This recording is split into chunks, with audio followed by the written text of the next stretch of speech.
Laki. Akırın çıkardı ama çıkardı. Gözün aran arak bir jaktara. Bir jaktara. Arka bayken karadı, yüzünü karadı. Ana bükte otat, oşol jere büktep kol men akırın çarpat hazır. Ana o ana getdi.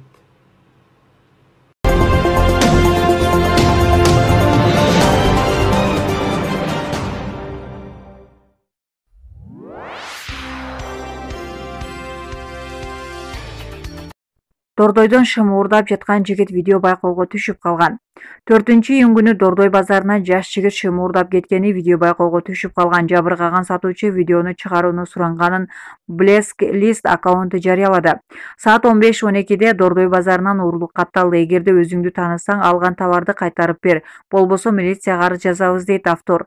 Видеодо көрүнүп тургандай жаш жигит шым карамыш этип, эки жакка көз жүгүртүп акырын бүктөп көтөрүп кеткен. Булак элдик медиа.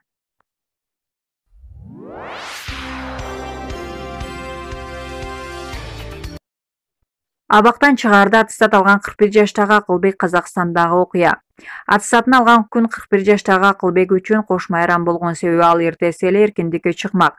Жай жашоодо аны үй бүлөсү, окуучу балдары күтүп аларын айтты. Казакстандын Павлодар облусунун тургуну абактан чыгаарына bir күн калганда орто билими тууралуу аттестатын алды. Окуя тууралуу Спутник Казакстан агенттиги жазды. Маалыматка ылайык, аттестатын алган күн 41 жаштагы Акылбек үчүн кош майрам болгон, себеби ал эртеси эле эркиндикке чыкмак. Жай жашоодо аны үй бүлөсү, окуучу балдары күтүп аларын айтты. Орто билимди абактан алып калам деп түк ойлогон эмесмин. Мамлекетке, мекеме жетекчилигине жана мугалимдерге мындай мүмкүнчүлүк үчүн ыраазымын. Түрмөгө түштүгүчө айдоочу болуп иштечүмүн. Эми коллежге тапшырайын деген ниет бар.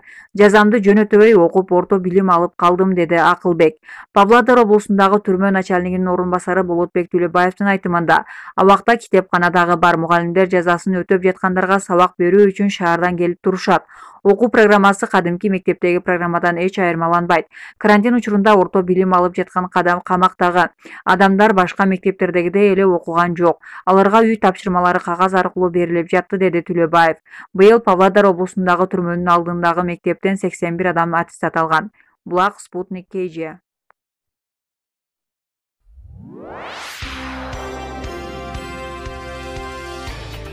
Лейлекте ок атуучу куралды мыйзамсыз сактап жүргөн жаран кармалды. Лейлектен ок атуучу курал алынды. Лейлек районундагы кызматкерлердин ыкчам иликтөө иштеринин натыйжасында Исфана шаарында 42 жаштагы жаран Сайлуу АК-74М Калашников үлгүсүндөгү калибрдүү ок атуучу куралды сактап жүргөндүгү боюнча ыкчам маалымат алынган. Маалымат Лейлек рибинин кылмыштардын жана жоруктардын бирдиктүү рейстерине катталып, сотко чейинки өндүрүш иши башталган.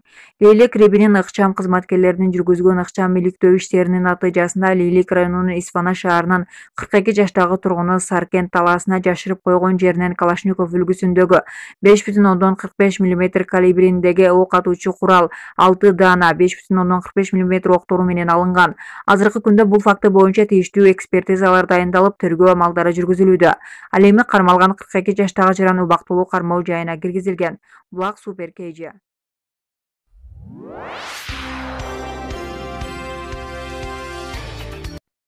Ош шаарында коронавирустан эмне себептен көбөйүп жатканын шаардын мэри түшүндүрдү. Ош шаарынын мэри Талайбек Сарыбаш бүгүнкү онлайн маалымат жыйынында шаарда эмне себептен коронавирус инфекциясы күчөп жатканын төмөнкүчө түшүндүрдү. Бүгүн 11 жарандан коронавирус аныкталды. Алардын баары обсервацияда жаткандар. Ошол жактагылардан чыкты. Учурда обсервацияда жаткандарга толук анализ чыкмайынча ал жактан чыгарылбайт, деди шаар мэри. Ошондой эле республикалык штабтын уруксаты менен 8-июндан тартып мечиттер иштеп баштаганына токтолду. Ош шаары боюнча 72 мечит бар. Биз Ош шаардык казы менен сүйлөшүп, бардык мечиттер санитардык талаптарды сактап, антисептик бет кап менен камсыз болуулары жана социалдык аралыкты сактоолору керектигин билдирдик. Мечитке кирип бара жатканда ар бир жаран бет капты милдеттүү түрдө кийүүгө тийиш. Эгер мечиттерде санитардык талаптар сакталбаса, биз аларды кайрадан жапканга аргасыз болобуз, деп билдирди Ош шаарынын мэри Талайбек Сарыбашев. Булак Супер KG.